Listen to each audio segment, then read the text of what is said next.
don't let the dealer rip you off. So today my project is to replace the rear brake pads and the rotors. Okay, so how frequently should you replace them? The mechanics suggest every 70,000 miles you should replace the rotors.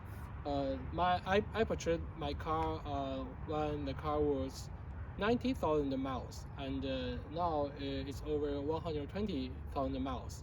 I believe these two rotors have never been replaced. So today I want to replace the rear brake pads and the rotors, and later I'll replace the front rotors and the brake pads. And from which wheel should you start? That's a good question. It's very important. Since the master tank of the brake fluid is located here, so I have to replace the brake pads and the rotors from the farthest wheel, and then to the nearest wheel. So it should be this wheel, this wheel, this wheel, and finally this wheel. And now I have to open the cap. So when I push the piston back, the brake fluid can come out from here, and later I'll put some rocks around here, so the brake fluid will not be spread everywhere. Before I start, I put some chalks around the wheel to lock the wheel, and then I'll start with this wheel. So first off, I need to remove the hubcap. You want to pry the hubcap here, but not here. If you pry here, you will break the hubcap.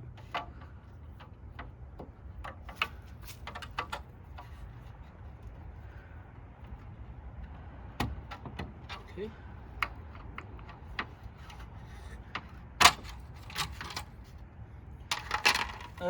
Next, I need to remove these 5 lug nuts.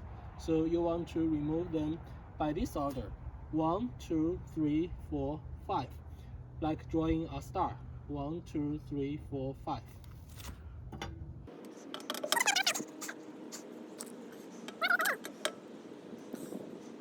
So next, I'll jack up the car.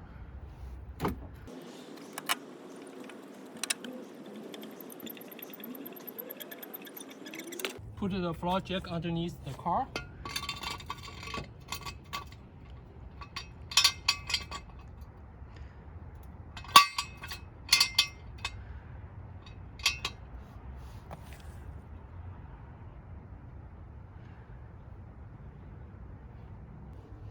Okay, I think now it is fine.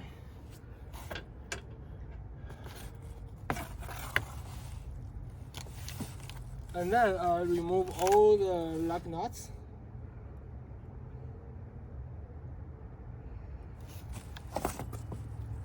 Gotta use this lug nut wrench.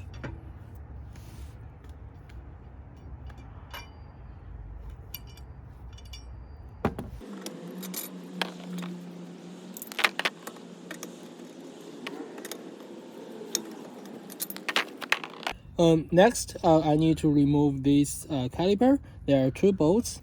One is here and then the other one is here. I guess they are 14 millimeters. So I use a brake bar.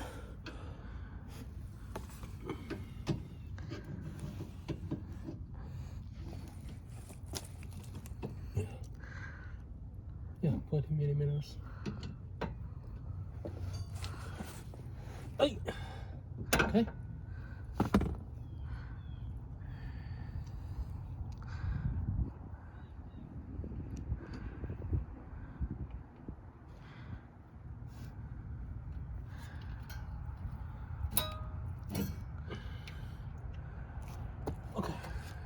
So these are 2 brake pads, but before I remove the brake pads, I need to remove these bolts.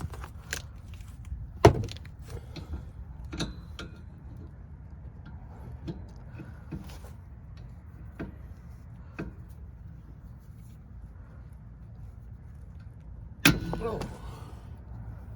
You okay? Yeah.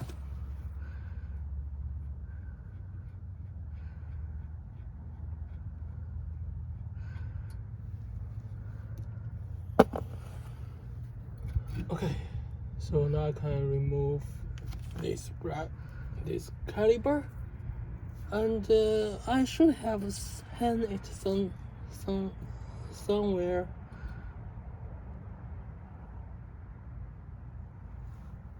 What are you looking for? Okay, I'm going to grab a shoelace and I'll hang the caliper here, so the brake line won't break.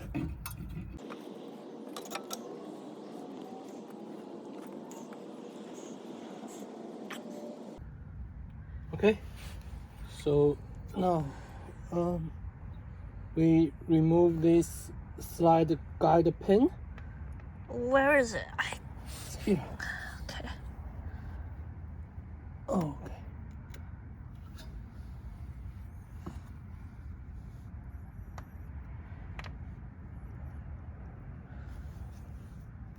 So you just pull them out. Yeah, pull them out. Okay. Oh, and then let me pry these brake pads out.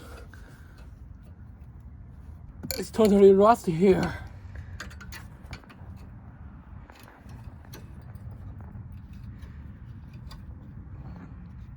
Okay.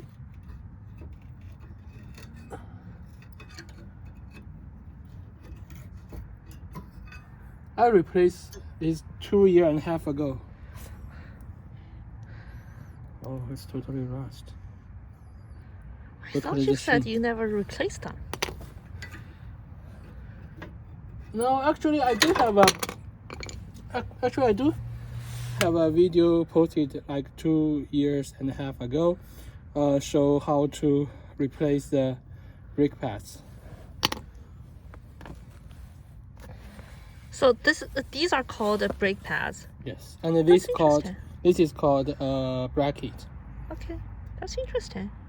So in order to remove the brackets, there are actually another 2 bolts here, and one is here and the other one is here, I think.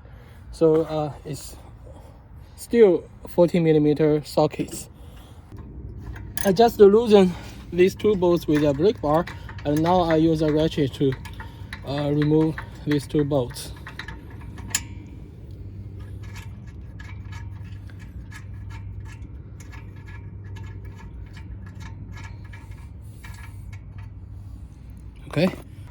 Okay, now I can remove this bracket easily. So next I need to remove this brake pad. So easy. Okay. That was easy. Yeah, that was so easy. Before I put the new rotor back, I need to clean up here. Use a brake parts cleaner.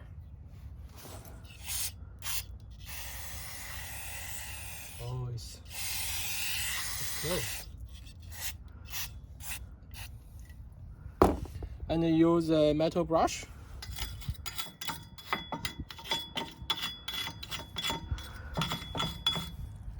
So this is the best I can clean. So I'll finish here, and next I'll put the new one back to this part.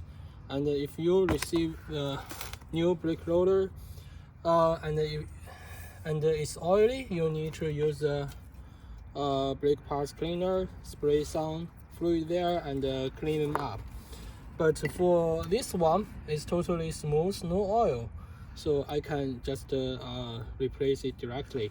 Okay, now I'm going to put the new brake rotor on this part. Hold on, they don't look the same. What do you mean? There are additional grooves and holes on the rim. Okay, good question. So this one is called black.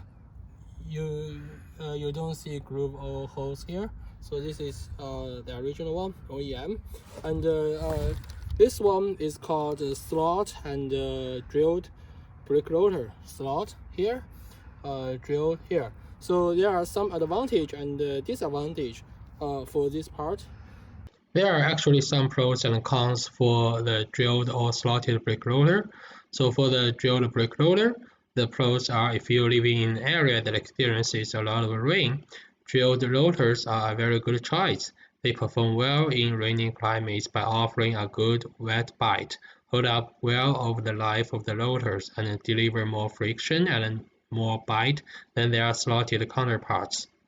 And the cones is not a good choice for race cars.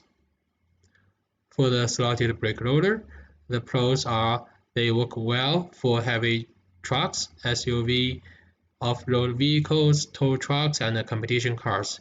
It delivers improved consistency with every stop by reducing the friction in the brake pads.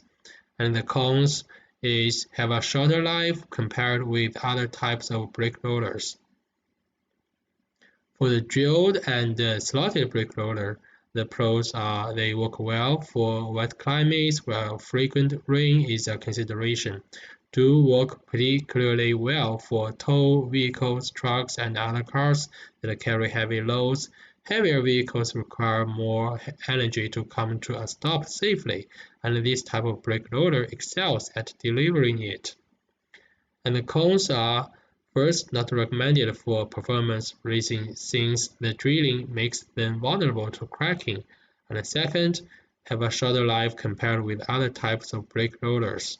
Before we put this one back, there's one thing we should notice is this. I think this is called brake shoe,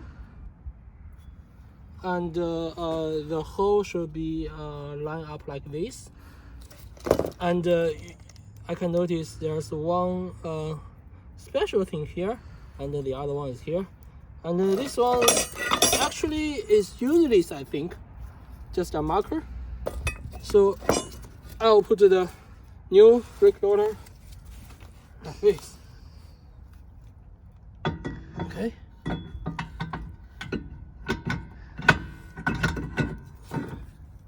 All right. Yeah, exactly this. In order to let this brake rotor not move, I'll put a lug nut back on in it. Now we can do the other things. So when I purchased the rotor and the brake pads, it has some Caliper hardware here, so I'll replace with a new one. Okay, next I'll remove the brake hardware here. So tight, I really don't know how to remove it. So rusted. Yeah, so rusted. So maybe need a. Oh my, oh boy, oh. Okay, and use this brake parts cleaner, and use a metal brush. I just replace the brake bracket hardware here, and next I'll put the brake bracket back. And here's the 14mm bolt. Alright, by the way, I'll smear some thread lock around this bolt. What's that? To prevent this bolt lock due to the vibration. Okay.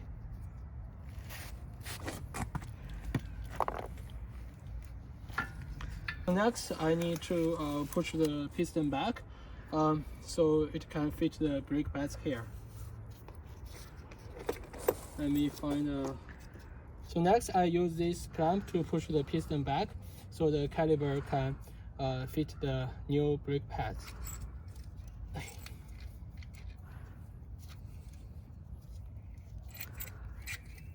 So this is old brake pads, and this is a new one, and we can see the new one is thicker than the old ones. Wow, it's quite a bit thicker. Yeah. So actually, you need spray some brake parts cleaner here. Okay, and also here.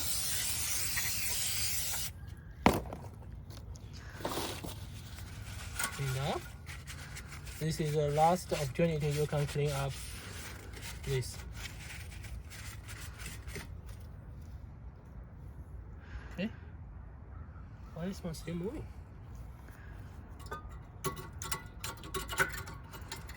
Alright, next I'll smear some brake lubricant on this slide guide pin.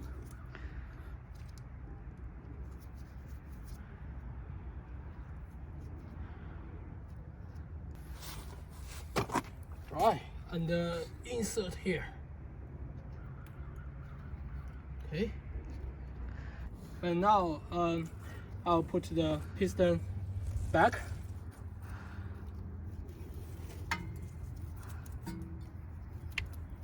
Okay.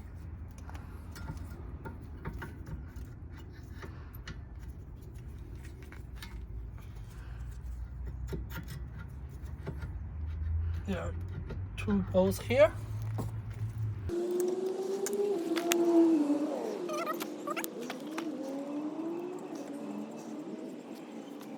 And tighten it with the ratchet.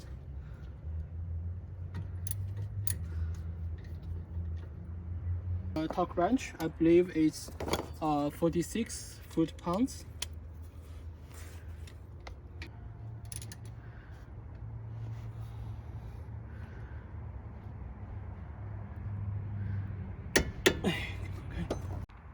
And then put the tire back.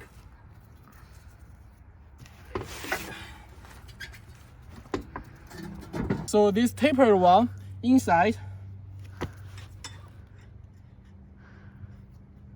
Now remove the floor jack and jack down this scissor jack.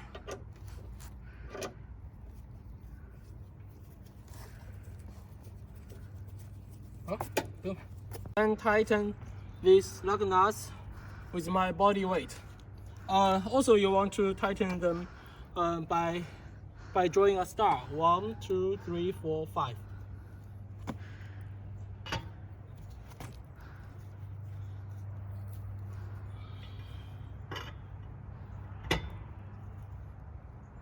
Use my body weight.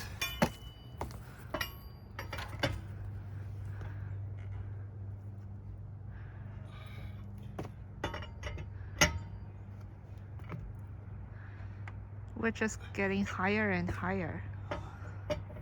And finally, I'll put the hubcap back.